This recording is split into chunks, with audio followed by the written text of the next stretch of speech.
Hey everybody, I'm Meg Kaylee, and welcome back to day 2 of the Seattle's Indies Expo.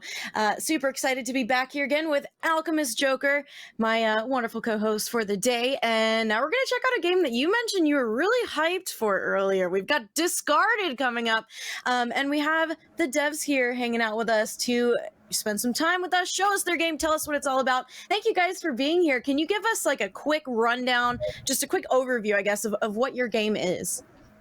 Yeah. Discarded is a 3D card battler roguelike where you play as a toy who must defeat and destroy other toys in this abandoned, discarded house. You steal their parts, you put them on yourself, and you make your way up to the top of the whole house to call yourself the king. That sounds amazing. Let's check it out in the trailer.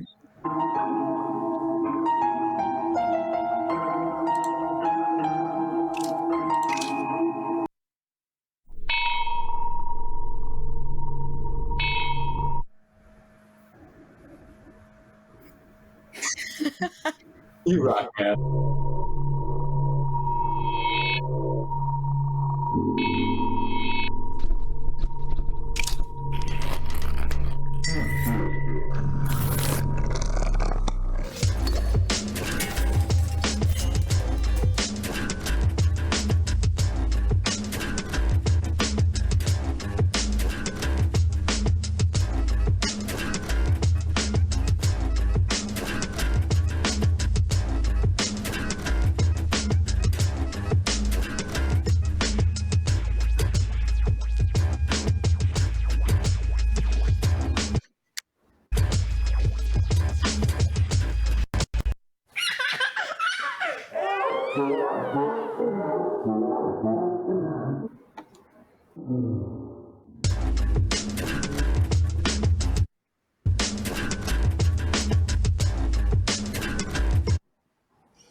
Hi, welcome back. I'm still recovering from that baby laughter. I'm just shaking a little bit. That was awesome. I loved how that trailer just had such an eerie vibe. I think you really captured the whole like toys coming to life and murdering each other thing really well in your game and your trailer.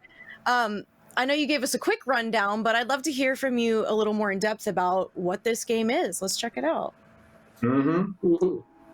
Tyler, take that over, why don't you? Yeah, so if you've ever played Slay the Spire, Discarded plays a lot like that, where you build your deck, you get different cards, you build up block when your enemy is going to attack, you attack through their block when it's your turn to do so. I'll quiet down for this opening cutscene. Actually. Toy parts. I need this game. Our ruler of this abandoned It's all yours. The Manic King fueled the furnace with plastic body and metal spring. I love this voice But so then much. awoke another, free of their legacy's sin. Oh, yeah. A pot swapper with no memory, known in this story as the next of kin. Kind of like Looking good, Ken, looking good. Yeah, you'll choose your opponents here. Silhouette kind of gives you an idea of what pieces you might be going up against, which will tell you what your opponent's going to use and what they will offer you when you beat them. So get on in here, check out that guy. So before we have, I saw... Oh, sorry, go ahead. No, I was just saying we have 3 big old environments, all feeling abandoned, all with their own story to tell. But yeah, please go ahead, Kevin. So before, when I saw the initial trailer, right, I was reading, I saw the subtext up and it said defeat your opponents and take their parts. And as a fan of a game that hasn't really been out in a while, it was on PlayStation 2 called Armored Core, I immediately was like, oh, this is awesome, because I love the fact that in Armored Core, you fight against other cores and you could take their parts to make your core more customized. And then you mentioned that it has a card-based combat system like Slay the Spire, and I'm this might sound like hyperbole, but I need you to understand, I have never in my life had 2 games put together that I did not know I needed put together until someone mashed them together and put them in front of me. I might actually be in no joke love with Next of Kin. I know that We made it for you. I know that we just met. I know Ken and I just met, but I need you to know I'm gonna find a little Barbie ring and put it on his head like a crown because I need this game. Please tell us more about it, please. I'm sorry. No, I think you just said it, right? It mashes up these 2 things. It mashes up, that Armored Core-esque modularity you're talking about, where you can just like make what it is you want to make, and almost to a certain level of it, maybe like fashion souls out your character. But also it's Slay the Spire, where you can sit there and you can look at what you got. You can start playing the tactics how you'd like to play them. That was our goal. That was our aim with this game. So I'm glad you picked up on that. I appreciate it. And get that Barbie doll ring ready. Okay, Ken's waiting. Ken's been waiting. I ship it. Ship it. Yeah, Okay, the I crown have on questions. the king character. I'm going to get that crown too. I'm taking his crown too. I'm sorry. I'm sorry to cut you It's off. actually a ring, yeah. His crown's mine too. Yeah. That is the Manic King. And if you catch all of the puns with mannequin here, again, Manic I love King the puns up at so the top. much. We like our puns. We I'm a love our pun puns in this enthusiast, game. though. I appreciate you putting puns in. Our third developer designer, Boaz Savran, who's in the chat but is not here with us right now, is one of our big pun enthusiasts as well, and worked very hard to get as many puns in there as possible. Sometimes we had to pull him back, but he's just like, they're bouncing off him. It was so great to see him come up with card names and stuff like that throughout the process. You're seeing maybe 10% of the fun we worked through to get here.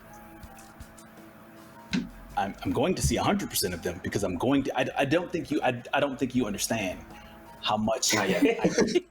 One of my favorite games growing up was Armored Core because I like the fact that it kind of lets you really like test out different builds and kind of and put things together and find sometimes unique combinations of things. So I have a million questions. I will try to temper my excitement as best I can. But tell us a little bit more about the combat system and how you guys kind of came up with this idea for a parts-based, card-based combat system. That's so beautiful to say. Originally, we started with kind of the robot idea of what if you were a robot that tore pieces off other robots, and then we wanted to make it a little more us, a little more unique, perhaps. Mm-hmm. So we settled on the toys, and we settled on a system where if you build like the full teddy bear, it's going to work out, it'll be okay, but it's not going to be as good as half teddy bear, half ninja, mm-hmm. for example. So the parts from different base toys complement other parts from other toys instead of parts from themselves, because we want you to look weird and scary. We don't want you to think that you should always build one toy, like, oh, I got to get that ninja build kind of thing. Yeah, as far as the subject matter, one of our big inspirations was Sid's room from Toy Story, how he has this habit of taking apart toys, putting them back together in these grotesque combinations. We really wanted to pull that move through. We also chose the mannequin as kind of the starter because it's a little bit of a clean slate, not necessarily considered a toy, but it's something that artists will look at and kind of put their ideas onto it, and that's kind of the feel we wanted to go for, get more interesting parts as you go along. Mm-hmm. And then the puns came, is really how it works. And then the puns came. Then the puns came. Yeah, we initially started out, we did like a big group session where we just sat there and were like pitching out ideas that we wanted for gameplay, for tone, and all of that. And really one of the big things that we hit on as far as tone goes was like this dark atmosphere. Little Nightmares was a game that we talked about a lot in the beginning. Probably just because we've all had just a little bit of a Little Nightmare these last couple of years, all of us together. But, when we finally put it out there and we finally said like, toys, it all made sense. Sid's room, all of that. So what Melanie's talking about is like 100% right. And the artists were able to take it and just run miles and miles and miles with it. We love how the models and all of the environments ended up looking because you do get that creepy aesthetic, right? Our team killed it. Yeah. Our team killed it. Absolutely. So I've noticed we've got teddy bears, we've got robots, and I'm curious about how you decided like which toys you were going to put in the game. Where were, how did you decide where we were going to get the parts from? We kind of looked to Magic the Gathering for inspiration of like their 5 colors. We've got 5 different toys. So to go in with black, we've got the voodoo doll. Green is the teddy bear. Red is a ninja. Blue is Crabula, the fish man. And white is the robot because he's like super defensive and yeah. So that one was of where our we did original that. ideas. Yeah, one of our original ideas. I'm sorry if I'm interrupting. It seems like I'm on a little bit of a lag, so I can't tell if anyone's talking right You're before good, me. Mel. You're good. All right, but yeah, one of our original ideas was to actually have like full toys be the limbs. Like, for example, we had an idea of a megaphone that attached at the elbow. Later on, we switched that idea to have more like full toys that had separate parts that you could choose from. So yeah, I think the way we handled it turned out pretty well. And you'll see some of those full toys in the last scene hanging out in the background. They didn't make it as parts, but they are set pieces. Yeah, they are hanging out as audience members for the big Aw. final battle. Downgraded to a set piece. You only get so much time with a student game. That's really what it is, right? You only have so much time, so many resources. But the good thing about it is that everybody got to have a piece of ownership with this, I really feel like. We sort of said at the beginning, like everybody has a piece of ownership in this game. Everybody's a designer on this game, and that's how it feels.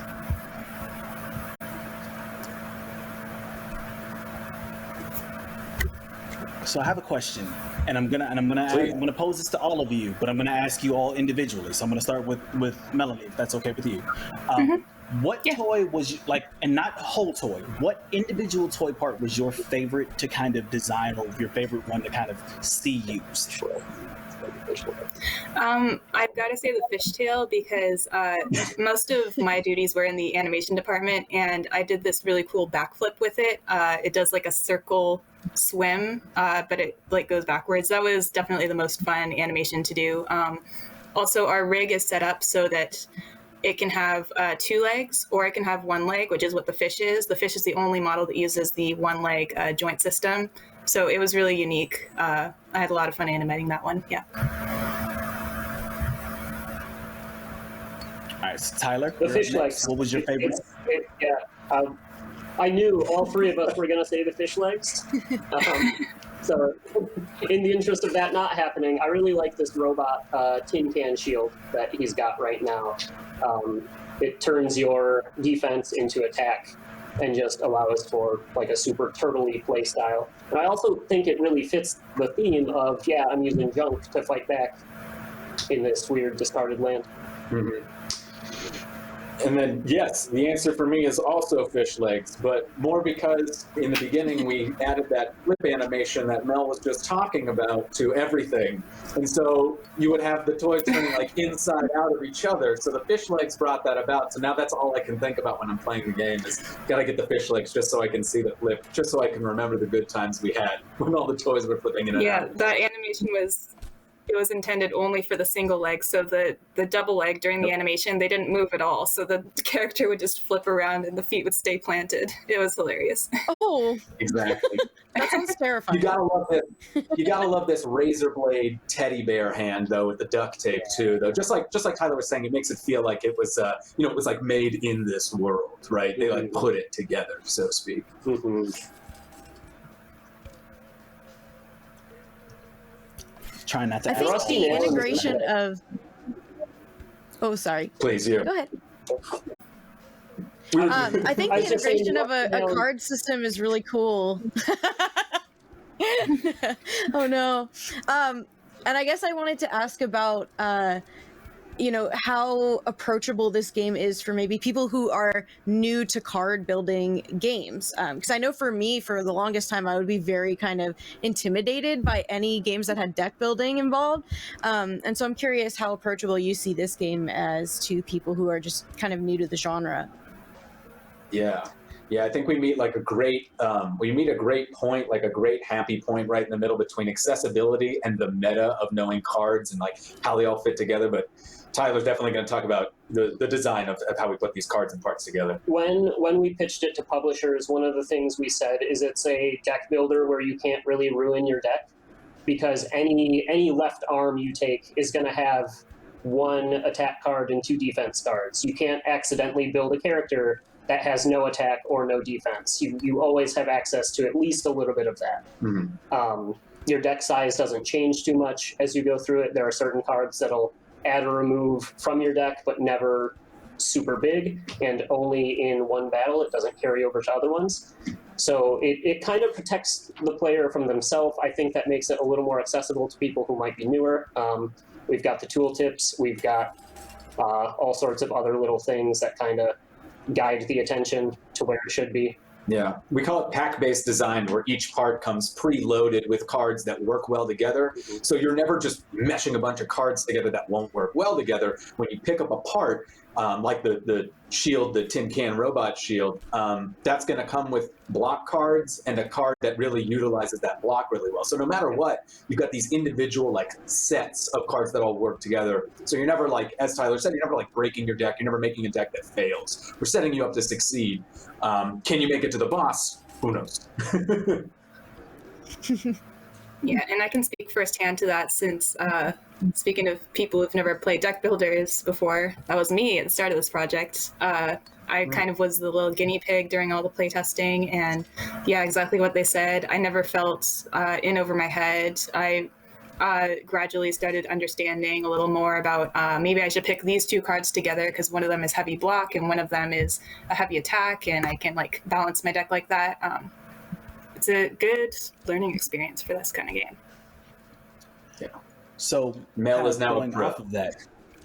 So on that subject, actually, and I'm going to posit this to you, Mel, because you kind of giving me a really good segue for this. As a person who wasn't really big into deck building games initially and didn't have a lot of experience with it, as you played more, you learned more about how it works. Were there any moments where you kind of wished that some of those limitations could be removed, where you're like, I know that we're trying to make it so that you can't ruin your deck, but I think it would be cool if at some later point we could just open up the creativity and have someone who wants to just completely turtle up and maybe have a poison attack that just chips away at an enemy while you hide behind a shield, or someone who abandons defense completely and is all attack. Did you kind of consider that to be a thing to add on later on, or how did your evolution through the game play change how you design some of this? I mean, I felt like it was a good level to me. When I started out and I started realizing like a certain set of parts was good for me, I would kind of play again and again using that same set, which is something we actually talked about, adding some limitations to that, in that we floated the idea of not being able to pick from all of the parts of the enemy. You could only pick certain ones. But we decided against it, and I think it worked for the better. I was able to decide, okay, I'm kind of bored of playing with this build. I'm going to try something else, and it really took me in a different direction. So yeah, I think the game is built well for that. It's well said. Yeah.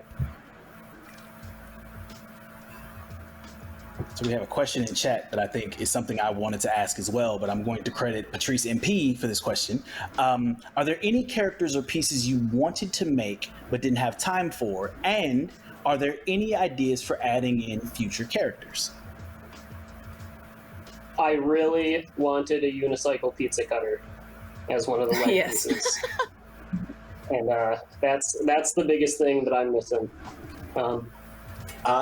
Yeah, no, I got to go in with the unicycle pizza cutter just being a dope leg piece. But I think the bigger thing was that we wanted pieces like that, and like Mel was talking about earlier, where they were like these one-off pieces that didn't need a whole body of toys or like a whole-bodied toy, but rather could just be its own. Like we had one that was like a megaphone for an arm, like a little frog head or something, Tamagotchi head. like a Tamagotchi head was one of them too. We wanted pieces like that. if you know, with the future of this game, it would be great to have something like that, to be able to work on individual pieces like that are their own element. That would be wonderful. Mel, did you have any piece that you really wanted? The Tamagotchi head. The Tamagotchi head specifically, because I think it would be cool to do some like pixel animation on the face of the thing. That would be like a really unique way to do it. But also more single leg pieces. All we have now is the fish legs. So having more of those would be really cool. Yeah. Well, what I need to happen is I need you to add the unicycle pizza cutter, and then I need you to make real life merch of it as well for me to have, because that's ingenious. Just selling pizza cutters? Yeah, I'm into it. Let's do it. Yeah, why not? Maybe there's like a raging pizza cutter market that would be really excited about it. I think, yeah, that's got to be our move. Let's just get rid of all the toy pieces and make them all pizza cutters. Now that I'm thinking about it, I'm sort of into this. This is a pizza cutter game now. Yeah. A deck building pizza cutter game, okay? I love the idea of merchandising that, because to fit our aesthetic, it would have to be a rundown, beat-up pizza cutter. Yes. So we'd be selling you a piece of crap pizza cutter. Oh, rusty. Just like doesn't work at all. It would be functional, because I love pizza and I want to use it. So, yeah. Merchandise questions are now okay, that's another time. So another kind of thing I have from this, and one of the things you guys mentioned early on, is not wanting to make it so the player felt like they had to get a complete set of pieces from one toy. However, was there ever an idea of having like certain bonuses where it's like, okay, if you get these two pieces, like let's say the fish legs tail and a ram head, by only having those two cards? I think at one point we were flirting with the idea of creating, like, if you're playing like an RPG or something, like a set bonus, so to speak, where if you have like multiple fish pieces or multiple ninja pieces or something like that, that they work in and of each other, they give you a bonus. But we just like took away from like any sort of stat-based system. But I like what you're saying there, where you have like two synergistic pieces and it creates its own card or set of cards or something. I love that. I really like that. That's a good idea. Come join the team, man. Write that down. Yeah. Well, speaking of the team, we kind of saw in the credits there are a couple of people there, but how many people were on this team, and how long did it take you guys to kind of get this game to where it is currently? Yeah, so I want to reiterate that this is a student game that was made as a capstone project at AIE Seattle. So shout out to them, of course. Now, we had 11 people on the team. And that's a pretty big team, especially, don't forget, we're doing all this virtually. We only work half the week. So we had about 30 full work days, and that was within about 3 to 4 months of time. So, if you want to be impressed, like, look at those numbers in this game, because I'm incredibly impressed by this team and just the amount of work that was put in, the amount of talent that you can see on screen right now and in the game, because the resources and the time really were limited. So to be able to pull something like this off is really a huge testament to how well the team worked together, I think, and sunk up with each other. Just my opinion, though. It just hit me. Agreed. This is a stupid Absolutely. game. Like, that just hit me like a brick. Like, okay, so I have another question then from that. What's next for some of these students? Like they've created this capstone game that is a really, really cool capstone game. What's next for you guys? Like, I'm gonna start with Mel and work my way over to my right. So Mel, what's next for you after this? Personally, I'm just searching for jobs in the character animation and character modeling fields. I love everything to do with characters. I do 2D character illustration as well. So yeah, just like bringing life to the game and having kind of a human connection with the player is what interests me the most. And then you guys? Yeah, we took some time to try to pitch Discarded to a few publishers. It didn't really pan out. I'd be happy to try again in the future, but for now, I just accepted a position at Squanch Games as a junior content designer. So I'll be going over there and making weird little funny games. Thank you. You're going to do friggin' great, man. I'm very excited. Yeah. I'm very excited. Yeah, no, we did pitch to a couple publishers. We tried to see this game through, but bringing 11 people on, full salary. That's what our goal was. It wasn't really in the cards for us as far as indie publishers go. No shade at all. We enjoyed the process, and it really grew us all as people. I have also just accepted a job at World of Warcraft at Blizzard as an associate quest designer there, so I'm super excited to go ahead and head down to You're all killing California, get some sun on my cheeks, these cheeks. And yeah, so that's where we're at right now. Really to end the segment, right? That one got me. So the next time I'm running around and have to do a 20-part fetch quest in WoW, I have you to thank for that. That's right. All your fave fruit quests are coming up. And that's how we'll end the segment. So nuts. Well, great. Thank you so much.